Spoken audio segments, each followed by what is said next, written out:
নমস্কাৰ বন্ধুসকল, আপোনালোকে হয়তো এই কেইদিনমানৰ আগতে গম পাই আছে যে ফেচবুকত হওক, ইউটিউবত হওক, পেপাৰে পত্ৰও গম পাই আছে যে ডুবাইত কেইদিনমানৰ আগতে এটা ভয়ংকৰ পৰিৱেশৰ সৃষ্টি হৈছিল বানপানীৰ ফলত। আৰু এই বানপানীটোৰ মেইন কাৰণ আছিলে কি? কৃত্ৰিম বৰষুণ। আৰু এই কৃত্ৰিম বৰষুণটোনো কি, যাৰ কাৰণে ইমান এটা ভয়ংকৰ পৰিৱেশৰ সৃষ্টি হ'ব লগা হ'ল ডুবাইৰ নিচিনা এখন শুকান ঠাইত। আপোনালোকেতো জানেই ডুবাইখন একদম বালিময় পৰিৱেশ, মানে তাত মাটিত খুব কম পৰিমাণে পানী আছে। সেই তেনেকুৱা এডোখৰ ঠাইত কেনেকৈ ইমান এটা ডাঙৰ বানপানী লেখীয়া পৰিৱেশৰ সৃষ্টি হ'ব লগা হ'ল, য'ত নেকি ইমান এখন উন্নত ঠাইও যথেষ্ট পৰিমাণে ক্ষতিসাধন হ'ল। গতিকে ভিডিঅ'টো একদম লাষ্টলৈকে চাই থাকক। আৰু আপোনালোকে যদি ভিডিঅ'টো চাই ভাল পায় তেতিয়াহ'লে চেনেলটোত ছাবস্ক্ৰাইব কৰি দিব, ভিডিঅ'টো লাইক কৰি দিব, আৰু ফেচবুকত যদি চাই আছে তেন্তে পেজটোত ফ'ল' কৰি দিব। গতিকে ব'লক ভিডিঅ'টো আৰম্ভ কৰোঁ। এই যে কৃত্ৰিম বৰষুণটো, এই কৃত্ৰিম বৰষুণটো আচলতে এতিয়া নহয়, প্ৰায় 1982 চনমানৰ পৰাই এই কৃত্ৰিম বৰষুণটো কৰাই থকা হৈছে ডুবাইত।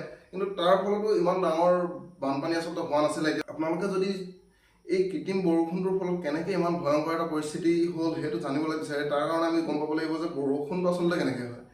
বৰষুণটো কেনেকৈ হয়, মাটিত মানে আমাৰ স্থলভাগত যিটো পানী থাকে, সেই পানীটো সূৰ্যৰ তাপতে হওক বা অন্য কিবা কাৰণতে হওক বাষ্প হৈ পিনি যেতিয়া আকাশলৈ উৰি যায়, বায়ুমণ্ডলত উপঙি যায়, ওপৰত গৈ পিনি ডাৱৰৰ সৃষ্টি হয়। আৰু সেই ডাৱৰৰ মাজত জলীয় বাষ্প, সেই জলীয় বাষ্প ইটোৱে সিটোৱে লগ হৈ পিনি এটা পানীৰ কণিকা সৃষ্টি কৰে। আৰু সেই পানীৰ কণিকাটো যেতিয়া লাহে লাহে গধুৰ হৈ হৈ হৈ হৈ ডাৱৰৰ মাজত ৰৈ থাকিব নোৱাৰা হয়, তেতিয়া ওপৰৰ পৰা সৰি পৰে আৰু আমি তাকে বৰষুণ বুলি কওঁ। কিন্তু ডুবাইৰ দৰে যিখিনি ঠাই, মানে ডুবাইৰ আশে পাশে যিখিনি ঠাই, সেইখিনিতো সম্পূৰ্ণ বালিময় পৰিৱেশ, যথেষ্ট শুকান ঠাই। তাত ইমানখিনি পানীয়ে নাথাকে যে জলীয় বাষ্প হৈ উৰি যাব আৰু ওপৰত গৈ ডাৱৰৰ সৃষ্টি কৰিব। গতিকে তাৰ ফলত বৰষুণৰ পৰিমাণটো খুব কম হয়। গতিকে এই যে তাত বৰষুণটো কম হয়, গতিকে তেওঁলোকে এটা চিন্তা কৰিলে যে কেনেকৈ বৰষুণ তাত কৰোৱা হ'ব। গতিকে বৰষুণ দিয়া হ'বলৈ বিজ্ঞানীসকলে এটা উপায় উলিয়ালে। মানে এই উপায়টো হ'ল কৃত্ৰিম বৰষুণ, মানে কৃত্ৰিমভাৱে তেওঁলোকে বৰষুণ দিয়া হ'ব।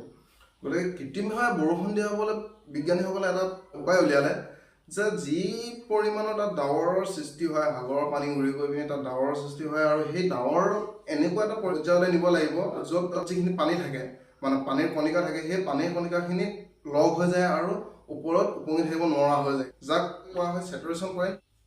এই কামটোৰ ওপৰত বিজ্ঞানীসকলে 1940 চনমানৰ পৰা কাম কৰিবলৈ আৰম্ভ কৰি দিছিল। কিন্তু প্ৰায় 1990 চনমানত এই ৰিচাৰ্চটোত সফল হয় আৰু কৃত্ৰিমভাৱে বৰষুণ কৰাত ছাকচেছ হয়। এতিয়া কথা হ'ল, এই যে কৃত্ৰিম বৰষুণ, এই কৃত্ৰিম বৰষুণটো আচলতে কৰোৱা হয় কেনেকৈ?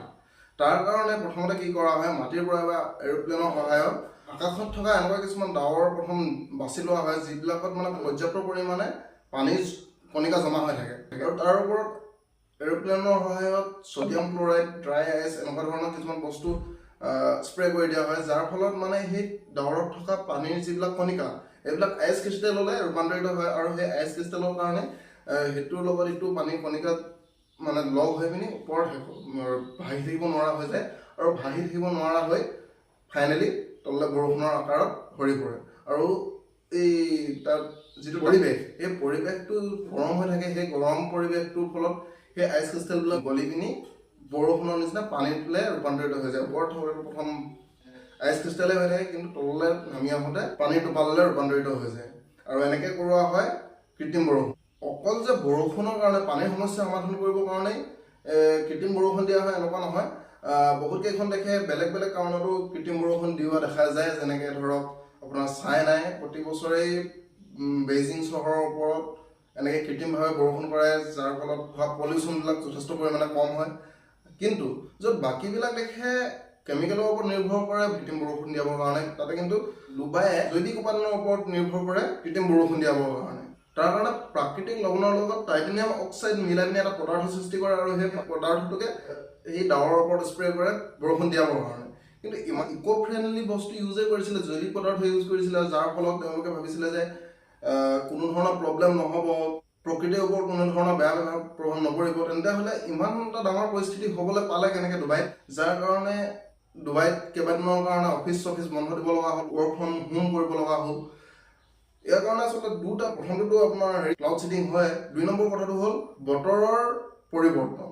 চাওক, এই বানপানীটো যিদিনত হৈছিল তাৰ সেই সময়ত মানে ডুবাইৰ আশে পাশে এটা ল' প্ৰেছাৰ এটা বনি গৈছিলে সেই এৰিয়াখিনিত, আৰু 2 নম্বৰটো কথা হ'ল আমাৰ বায়ুমণ্ডলৰ যিখিনি লেয়াৰ তাতো উষ্ণতাৰ এটা বহুত ডাঙৰ প্ৰভেদ সৃষ্টি হৈছিল।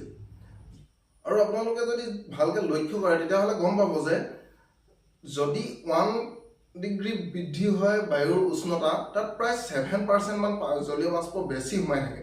ঠাণ্ডা বায়ুতকৈ গৰম বায়ুত জলীয় বাষ্প ধৰি ৰখা ক্ষমতাটো বেছি হয়। আৰু যিহেতু ডুবাইখন অলৰেডি বহুত গৰম, তাত লাহে লাহে এবছৰতকৈ এবছৰ গৰমো বৃদ্ধি হৈ গৈ আছে, গতিকে তাত জলীয় বাষ্পও বেছি হৈ গৈ আছে ডুবাইৰ যিখিনি বায়ুমণ্ডল তাত।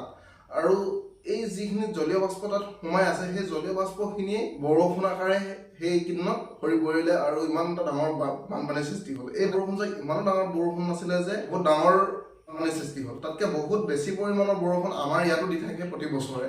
কিন্তু তাৰ সেই ডুবাই চহৰখন যিহেতু বালিময় পৰিৱেশ, তাত সাধাৰণতে বৰষুণ নহয়, তাত ইমান ডাঙৰ ড্ৰেইন চিষ্টেম বনোৱাই হোৱা নাছিলে, যাৰ সহায়ত মানে এই বৰষুণৰ পানীখিনি বাহিৰলৈ ওলাই গুচি যায়। যাৰ ফলত পানীখিনি বাহিৰলৈ ওলাই যাব নোৱাৰিলে আৰু তাতে জমা হৈ গ'ল। আৰু বৰষুণ যিহেতু দিয়ে আছিলে, বৰষুণৰ পানী পৰিয়ে থাকিলে আৰু লাহে লাহে পানীটো তাত বাঢ়ি বাঢ়ি গৈয়ে থাকিলে আৰু ইমান এটা ডাঙৰ পৰিস্থিতিৰ সৃষ্টি হ'ল। আজিলৈ আচলতে ভিডিঅ'টো ইমানেই। যদি আপোনালোকে বুজি পালে যে ক্লাউড চিডিং কাক কয়, কৃত্ৰিম বৰষুণ কাক কয়, এটা কমেণ্ট কৰি দিব, যাতে ময়ো বুজি পাওঁ আপোনালোকে এই ভিডিঅ'টো চাই বুজি পালে নে নাপালে। যদি ভাল লাগিলে তলত কমেণ্ট এটা কৰি দিব আৰু শ্বেয়াৰ কৰি দিব, চেনেলটোত ছাবস্ক্ৰাইব কৰি দিব, আৰু যদি ফেচবুকত চাই আছে তেন্তে পেজটো ফ'ল' কৰি দিব। ধন্যবাদ।